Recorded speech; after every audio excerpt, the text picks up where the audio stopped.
Hello my dear friends, नेवेक law academy में आप सभी का स्वागत है। आज के इस अध्याय में अपन भारतीय संविधान के बारे में डिस्कस करेंगे, जो कि अपने आने वाले एग्जाम के अंतर्गत जो आने वाला सिलेबस है तो उसको ध्यान में रखते हुए आज स्टार्ट कर रहे हैं। भारतीय संविधान यानी संविधान कहने का मतलब है कि अपना जो एक देश है चलाने का, वो एक भारतीय संविधान एक रिक्शा के रूप में कार्य करने वाला साधन। भारतीय संविधान पवित्र दस्तावेज है जो लिखित में है, सर्वोच्च संविधान है, लचीला है, तो इसमें अनगिनत विशेषताएं। भारतीय संविधान संघात्मक भी है, कई रूप में एकात्मक भी बताया गया है। भारतीय संविधान में जो प्रस्तावना है वो पूर्ण रूप से यह बता देता है कि भारतीय संविधान का जो परिदृश्य है, उसका दृष्टिकोण है, वो किस प्रकार का है। भारतीय संविधान लिखित रूप में ये है ही है। अलग अलग शक्तियों के अंदर इसको बांट दिया गया, अलग अलग डिपार्टमेंट के अंदर इन शक्तियों का विकेंद्रीकरण भी किया गया है। कहने का तात्पर्य है कि जो अपना भारतीय संविधान है ये एक प्रकार का पवित्र दस्तावेज है जो कि रिक्शा के रूप में कार्य करता है। अब आप बोलोगे कि रिक्शा के रूप में कैसे? एक रिक्शा के 3 पहिए होते हैं, वैसे ही अपने शासन प्रणाली के अंतर्गत 3 अंग होते हैं। दोस्तों, सबसे पहले होता है अपना कार्यपालिका, फिर न्यायपालिका और फिर विधायिका। अगर आप विधायिका को पहले लेते हो या कार्यपालिका को सेकंड नंबर रखते हो और न्यायपालिका को थर्ड नंबर रखते हो तो भी कोई बात नहीं। दोस्तों, संविधान इतना खूबसूरत है, जब आप इसको पढ़ोगे, समझोगे, तब आपको और भी जानकर खुशी होगी कि मेरा जो देश का संविधान है वो बहुत ही शानदार बनाया गया है। अब विधायिका क्या करेगी कि भाई किसी भी चीज को कानून बनाना है या अपने जो भी समाज के अंतर्गत संकटपन जो भी स्थिति हो रही हो या परिदृश्य बन रहा हो या ऐसा कोई भी स्थिति जो डेवलप हो सकती हो, यानी उसका परिआंकलन विधायिका करती है। वो क्या करती है? फिर कानून बनाती है। अब विधायिका क्या करेगी कि खुद जो इसके एमपी होंगे, एमएलए होंगे, वो स्वयं इस चीज को नहीं करते।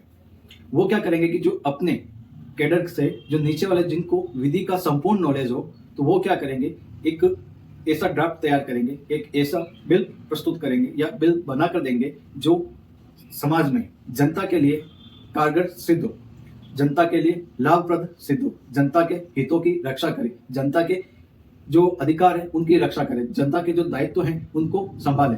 कहने का तात्पर्य है विधायिका क्या करेगी कि भाई किसी भी चीज को दूर करना हो। अब कौन सी चीज दूर करेगी? कोई भी संकटपद स्थिति आ गई हो या भविष्य में ऐसी अनहोनी घटित हो सकती हो या ऐसा कोई भी एक्ट बन गया या ऐसा कोई एक्ट जिससे सामने वाले को या जनता को नुकसान हो रहा हो, तो वहां पर वो विधायिका उस चीज को परिवर्तन भी कर सकती है, रिपील भी कर सकती है और अल्ट्रेशन भी कर सकती है। तो यहाँ पे विधायिका क्या करेगी? कानून का निर्माण करेगी। जैसे अभी हाल ही के अंतर्गत अपने जो क्रिमिनल लॉ है उनको चेंजेस किया गया, जो पुराने वाले जो कानून थे उनको रिप्लेस किया गया है। और पहले भी एक बिल लाया गया था बीएनएस से या बीएसएस से, तो वो बिल को वापस रिवोक भी किया गया। फिर सेकंड बिल जो बीएनएस है या बीएस है, तो इनको भी लाया गया। सेकंड रूप में लोकसभा में पारित हो गया, राज्यसभा में पारित हो गया। अब मंजूरी के लिए राष्ट्रपति की अपना सब इंतजार कर रहे हैं और जैसे ही आएगा और आप और हम मिलकर तीनों एक्ट पढ़ेंगे। तो वैसे मैं कहना चाह रहा था कि विधायिका क्या करेगी? कानून बनाएगी। कानून बना दिया, अब उसको जनता को लागू करना है, तो जनता को लागू करने का काम कार्यपालिका का होगा, एग्जीक्यूटिव का होगा। तो वो क्या करेगी? कानून बनाएगी विधायिका, लागू कौन करेगी? कार्यपालिका। अब जैसे ही कानून बन गया, लागू हो गया जनता के लिए, अब कुछ ऐसी स्थिति उत्पन्न हो जाती है जिससे उस कानून के अंतर्गत कुछ संकटपूर्ण स्थिति हो रही है या कुछ ऐसा इंटरप्रिटेशन से संबंधित कुछ ऐसा वर्ड डाल दिया जिसके अंतर्गत वो उस शब्द से या इस मतलब एक कह सकते हैं डेफिनेशन क्लॉज से हो सकता है या किसी भी सेक्शन से हो सकता है, किसी भी आर्टिकल से संबंधित हो सकता है। तो वो कुछ मतलब संकटपूर्ण स्थिति वहां पर उत्पन्न कर रहा हो, तो वहां पर अपना जो तीसरा अंग या तीसरा हथियार है न्यायपालिका, तो वहां पर वो स्वयं उत्पन्न हो जाता है। अब न्यायपालिका क्या करती है? उस चीज को यानी उस कमी को या कह सकते हैं कि उस संकटपूर्ण स्थिति होने वाली जो दशा है उस चीज को दूर करने का काम न्यायपालिका करेगी। आई बात समझ में? तो ये तो था संविधान के जो बनाने का पीछे का मतलब संविधान के अंदर जो कानून प्रणाली है वो क्या होती है, किस प्रकार से होती है। तो सबसे पहले क्या करता है कि भाई अपने को राज्य को संचालन करना होता है, तो राज्य का संचालन करने के लिए अपने पास में कानून बनाए जाते हैं। कॉन्स्टिट्यूशनल स्वयं खुद हो गया, प्रशासनिक जो कानून होता है एडमिनिस्ट्रेटिव लॉ हो गया, या अपन के पास में इंटरनेशनल लॉ जो अपने अंतरराष्ट्रीय जो संविधाएं हैं या अंतरराष्ट्रीय विधि है उसको समझने का काम हो गया। फिर ये तो हो गया अपने पास में जो राज्य को संचालन करने के लिए हो गया, और कुछ ऐसे कानून जिसके द्वारा अपने सदस्यों के जो कंडक्ट किया जाता है या इनके जो आचरण किए जाते हैं इनको कंट्रोल करना। क्या करोगे? कंट्रोल करोगे। तो कंट्रोल करना है तो ऐसा कॉन्ट्रैक्ट, मतलब ऐसा कोई भी लॉ जो कंट्रोल किया जा सके। चाहे अपन ने कहीं पे भी किसी व्यक्ति के साथ में एक कॉन्ट्रैक्ट कर लिया, वो कॉन्ट्रैक्ट करने के बाद उस कॉन्ट्रैक्ट को वो बंदा फुलफिल नहीं कर रहा है, अपनी परफॉर्मेंस नहीं दे रहा है, तो अपन क्या करेंगे? कॉन्ट्रैक्ट एक्ट के अंदर जाएंगे और उस बंदे से वो परफॉर्मेंस करवाएंगे। अगर ऐसा कोई स्पेशल अपने को कॉन्ट्रैक्ट किया है तो स्पेशल बंदे से ही किया करवाया जाएगा, तो एसआरए के अंदर जा सकते हैं। तो टॉर्ट हो गया, प्रॉपर्टी लॉ हो गया, प्रॉपर्टी से संबंधित कुछ भी विधि है तो वहां पर मामले आएंगे तो वहां पर प्रॉपर्टी लॉ के अंतर्गत चले जाएंगे। या ऐसे कोई क्रिमिनल लॉ जो अभी हाल ही के अंदर चेंज हुए हैं, तो अब ये तो हो गया प्राइवेट लॉ। पब्लिक लॉ कौन से हो गए? जो वो कॉन्स्टिट्यूशनल, जो अपना ये पब्लिक लॉ है। एडमिनिस्ट्रेटिव लॉ ये भी पब्लिक लॉ है, और इंटरनेशनल लॉ ये भी पब्लिक लॉ है। तो बात कहने के तात्पर्य यह है मेरा कि जो पब्लिक लॉ और प्राइवेट लॉ के माध्यम से, पब्लिक लॉ क्या करेगा? राज्य को संचालित करेगा, और प्राइवेट लॉ है जो एक कंट्रोल के रूप में कार्य करेगा। अब कुछ बात ऐसी होती है कि अगर आप संवैधानिक विधि को देखते हो, जिसके अंदर संविधान खुद होता है और उसके अंदर जो प्रशासनिक जो वैधानिक कानून बनाए जाते हैं, यानी जो स्टैट्यूटरी लॉ वगैरह होते हैं, या ऐसा कुछ भी जो न्यायिक निर्णय वगैरह दे देते हैं जिसमें जुडिशियल डिसीजन वगैरह आ जाते हैं, तो वहां पर कुछ ऐसी कन्वर्सेशन बन जाते हैं या प्रथाएं बन जाती है, कस्टम वगैरह बन जाती हो, तो वो बन जाएगा नॉन लीगल रिफॉर्म के अंतर्गत वो देखा जाता है। यानी कहने का तात्पर्य जो संवैधानिक जो विधि है तो वो किस प्रकार से होगी? तो इसके अंदर संविधान होगा, दूसरा संवैधानिक कानून होगा, जो प्रशासनिक वैधानिक कानून होंगे, तीसरा न्यायिक निर्णय भी आ सकते हैं, चौथा प्रथा भी हो सकती है, पांचवा क्या होगा? नॉन लीगल जो रिफॉर्म वगैरह हो सकते हैं, तो वो भी इसके अंतर्गत देखा जाएगा। तो ये क्या बन जाएगी? एक संवैधानिक विधि बन जाएगी। यहां तक आया दोस्तों समझ में? जब संविधान लागू हुआ था, 355 इसके अंदर टोटल आर्टिकल थे, 22 भागों के अंदर ये बंटा हुआ था, 12 अनुसूचियां आई, और मूल संविधान जब बना था तो उसके अंदर 8 अनुसूचियां थी, 4 कालांतर में जोड़ दी गई थी, अब टोटल 12 हो चुकी है। कुल भाषा, जो संविधान की कुल भाषा कितनी है? 22 हो गई। और जब मूल संविधान में भाषा पहले कितनी थी? तो 14 भाषा थी, बाद में इनको जोड़ दिया गया कुछ, तो वो भी अपन जानेंगे कौन कौन सी भाषा थी। और अब तक के जो संशोधन हो चुके हैं वो 104 तक संशोधन भी हो चुके हैं। फिर संविधान सभा की जब बैठक हुई थी अंतिम, तब 24 जनवरी 1950 को क्या हो गया? ये संविधान अपना लागू हो गया। सवाल आता है कि संविधान कब लागू हुआ? तब 24 जनवरी 1950 को लागू हुआ। एक सवाल ऐसा भी आता है कि संविधान लागू होने से पहले संविधान के कुछ प्रोविजन को पहले लागू कर दिया गया था, वो डेट कौन सी है? तो वो डेट थी 26 नवंबर 1949। अब उसमें कौन से आर्टिकल पहले जोड़ दिए गए थे, यानी पहले लागू कर दिए थे? तो पहला आर्टिकल पहले थे नागरिकता से संबंधित सिटीजनशिप, जो आर्टिकल 5 से लेकर 9 तक। फिर ओथ शपथ के बारे में आर्टिकल 60, और जो निर्वाचन आयोग है जो 324 के बारे में, तो वो भी इसको जोड़ दिया गया था। फिर परिभाषा का जो डेफिनेशन क्लोज है, इंटरप्रिटेशन क्लोज है, तो वो भी 366 संविधान लागू होने से पहले जोड़ दिया था। निर्वाचन खंड 361 या 67 के बारे में, वो भी जोड़ दिया था 367। कुछ ऐसे डिफिकल्टी क्लोज वगैरह थे, या कुछ ऐसे जो प्रोविजन तो रिपील किए जा चुके हों, जैसे 379 है, 380 है, 381 वगैरह है, 388, 391 वगैरह है, तो वो भी क्या रिपील कर दिए गए थे आर्टिकल। फिर डिफिकल्टी को क्लोज वगैरह है, जैसे 392 वगैरह है, या कुछ ऐसे कॉन्स्टिट्यूशन ऑफ इंडिया के बारे में बताया जाएगा तो 313। ठीक, इस तरह से कुछ आर्टिकल को संविधान लागू होने से पहले लागू कर दिया था। और यह कब लागू किया था? 26 नवंबर 1949 को। जब अपना कॉन्स्टिट्यूशन बना था तब 26/11/1950 को ये मनाया जाता है। यानी संविधान दिवस कब मनाया जाता है? तो 26/11/2015 से संविधान दिवस मनाया जाता है। 1947 के अंतर्गत जो 15 अगस्त 1947 थी, तो उससे पहले जो अपना भारत था वो एक उपनिवेशन देश कहलाता था। फिर जब 1947 के अंदर भारत आज़ाद हो गया, तो भारत आज़ाद होने के बाद में ये अपना जो 26 जनवरी 1950 के जो मध्य का काल था, वो क्या मध्य भारत डोमिनियन देश कहलाता था। यानी यहाँ पे जो कुछ समय पे शासन ब्रिटेन का रहा था, इसलिए वो डोमिनियन के रूप में देखा गया था। फिर बात आई संविधान के जो लागू करने के बाद 26 जनवरी 1950 के बाद, तो भारत संपूर्ण प्रभुत्व संपन्न कहलाया। और इसमें क्या हो गया? संविधान को जो अपनी आंतरिक सत्ता वगैरह है, या जो बाह्य सत्ता है, वो अधीन के अंतर्गत उन लोगों के नहीं था, या कौन? ब्रिटिश लोगों के, ठीक है, उनके अधीन में नहीं था। वो अब लागू हो चुका है, संविधान भी लागू हो गया। अब अगर अपन बात करें तो भाषा के आधार पर प्रथम राज्य तेलंगाना भी बनाया गया था, वो अपन बाद में देखेंगे। तो मोटा मोटा रूप से इसके अंदर क्या चीजें थी क्या नहीं थी ये अपन ने देखा है। और अब आती है जो 8 अनुसूचियां थी, उन अनुसूचियों के अंतर्गत क्या चीजें थी क्या चीजें नहीं है वो देखते हैं। फर्स्ट अनुसूची है अपने पास में कि संघ और राज्य क्षेत्र, यानी कि भाई किसी चीज को संघ अनुसूची 1 है, अनुसूची 1 के अंतर्गत कौन कौन से आर्टिकल या चीजें आएंगी, तो वहां पर आप क्या करोगे, संघ आएगा, राज्य आएगा। अब संघ के आर्टिकल 1 से लेकर 4 तक बताए गए। भाई किसी राज्य का आपको नाम चेंज करना है, किसी राज्य की जो सीमा है उसको बदलनी है, या सीमा में अपने को इंक्रीज करना है, सीमा में अपने को डिक्रीज करना है, या कोई भी ऐसा कह सकते कस्बा है उसका नाम परिवर्तन करना है, तो वो सारे आर्टिकल किसके अंतर्गत 1 से लेकर 4 तक आर्टिकल बताए गए। तो वो फर्स्ट शेड्यूल कौन सी होगी अपने पास में, संघ और राज्य की क्षेत्र के बारे में बात करेगा। अब दूसरा जो शेड्यूल है वो शपथ के बारे में बात करता है, यानी दूसरा जो सॉरी शपथ नहीं होगा, दूसरा जो अनुसूची होगी उसमें जो संवैधानिक पद है, उनकी जो संवैधानिक पद की जो सैलरी है या भत्ते वगैरह उनके बारे में बात की जाएगी। मैंने औत वाला गलत बोल दिया है तो वापस क्लियर कर रहा हूँ कि सेकंड शेड्यूल के अंतर्गत संवैधानिक पदों के जो रूप में कार्य करने वाले जो पोस्ट हैं उनको सैलरी और वेतन भत्ते वगैरह किस प्रकार से दिए जाएंगे वो सेकंड शेड्यूल के माध्यम से दिए जाएंगे। जैसे राष्ट्रपति हो चाहे उपराष्ट्रपति हो, तो वहां पर प्रधानमंत्री, तो इनके सारे को वेतन किस में दिया जाएगा, संवैधानिक पद है तो इनको सेकंड शेड्यूल के माध्यम से सैलरी और वेतन भत्ते दिए जाएंगे। फिर आता है अपने पास में थर्ड जो शेड्यूल आती है उसके अंतर्गत ओथ के बारे में बताया गया है। ओथ यानी आर्टिकल 60 के बारे में, जो आप क्या करते हो कि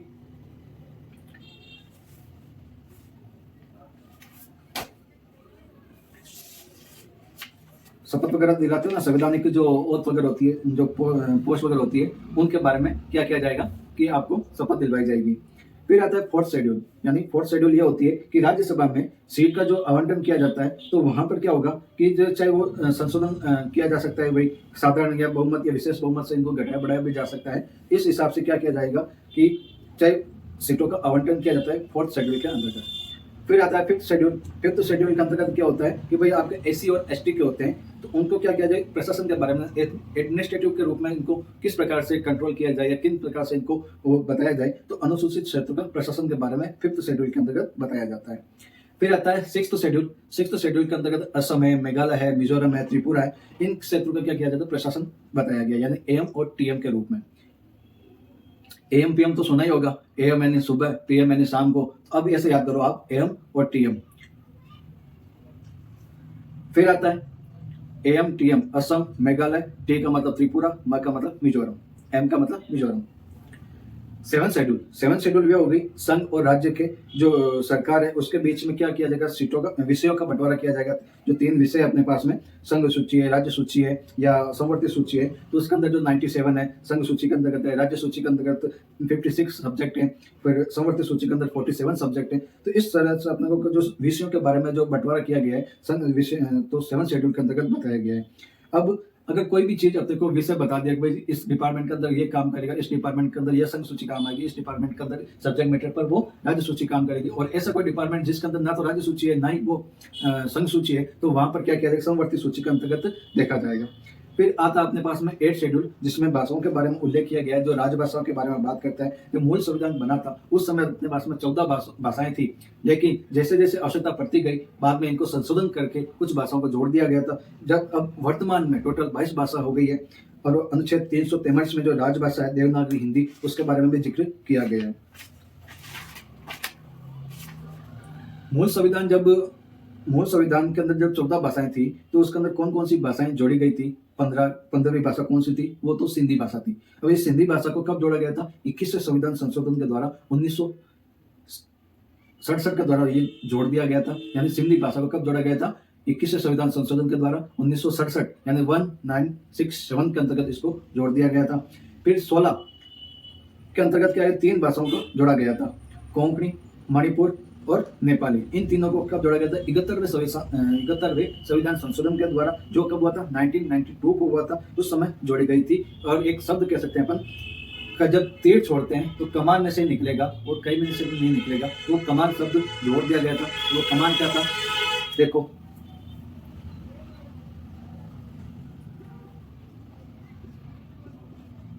ये तो हो गया कमान, क का मतलब कोंकणी,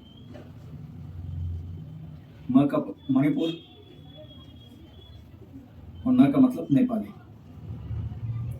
तो ये तीर से कमान निकल चुका है और एग्जाम आने वाला है, तो आप ध्यान रखना कि इस कमान का अपने को कहाँ इस्तेमाल करना है। 71 जो 71वां संविधान संशोधन हुआ था 1992 के अंतर्गत, तो उसमें कमान जोड़ दिया गया था। फिर क्या हुआ कि जब आपने आपके घर पे मच्छर वगैरह खा जाते हैं बच्चों के, तो आप कौन सी क्रीम लगाते हैं? मतलब है कि बच्चे ऑल आउट वगैरह तो लगाते ही हैं, मैं क्रीम लगाने की बात करता हूँ। ओडोमॉस लगाते हो? हाँ, सही सुना, ओडोमॉस। ओडोमॉस की क्रीम है। तो अब जब मतलब है कि 14 भाषा, फिर 15वीं भाषा अपने वो जोड़ दी सिंधी भाषा, फिर 3 भाषा जोड़ दी गई थी, 16, 17, 18, अब पीछे बची 4। तो वो 4 कौन सी है? ओडोमॉस है या और क्या है? तो 4 भाषाएं थी, वो ओडोमॉस होता है, उसका अपन कर देते हैं बोडोमॉस। तो बोडोमॉस 4 भाषाएं वो जोड़ दी गई थी। बोडोमॉस का मतलब होता है बोडो, डोंगरी और मैथिली और संताली।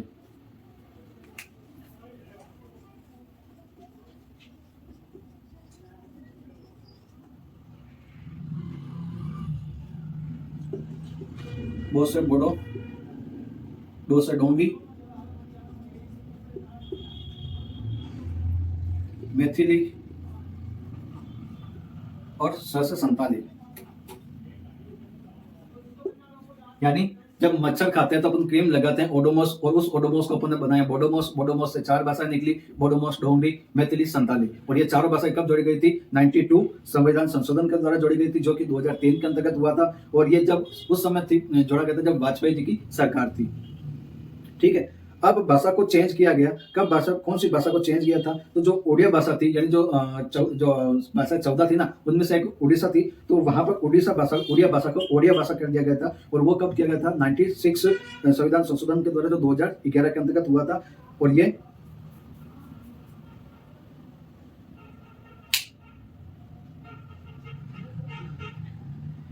यहाँ तक समझ में आया नहीं आया? यानी अपन ने अभी तक जो 14 भाषा थी, 14 भाषा के बाद में 15 भाषा सिंधी हो गई, फिर 16, 17, 18 कमान हो गई। कमान का मतलब कोंकणी, म का मतलब मणिपुर और न का मतलब नेपाली। फिर अपन ने ओडोमॉस लगाया, ओडोमॉस का बोडोमॉस बनाया, ओडोमॉस का बोडो, डी से डोंगरी और म से क्या हो गया? मैथिली और संताली। ठीक है, ये तो हो गई अपने पास में 8 शेड्यूल भाषाओं के बारे में। फिर आता है 9 शेड्यूल। 9 शेड्यूल के अंतर्गत विधियों का मान्यकरण किया गया था, यानी जब संविधान संशोधन हुआ था पहला। ठीक है, तो उसके अंतर्गत क्या किया कि जो 1951 के अंतर्गत जब 9 शेड्यूल के अंतर्गत जो जोड़ा गया था से संबंधित है कि जिसके अंतर्गत जो आर्टिकल था 31, तो वो जोड़ा गया था। अब इसके अंदर क्या किया गया था? जो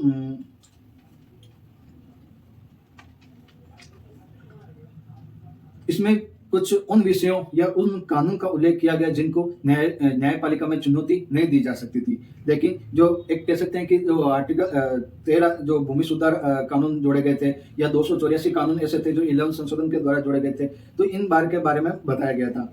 तो ऐसी कोई भी विधि जिसको केशवानंद के मामले के अंतर्गत जो निर्णय 24 अप्रैल 1973 को तो पहले यदि जो 9 शेड्यूल है में डाला गया था, उसका क्या किया गया था? जुडिशियल रिव्यू किया गया था, यानी न्यायिक पुनर्विलोकन नहीं किया जाएगा।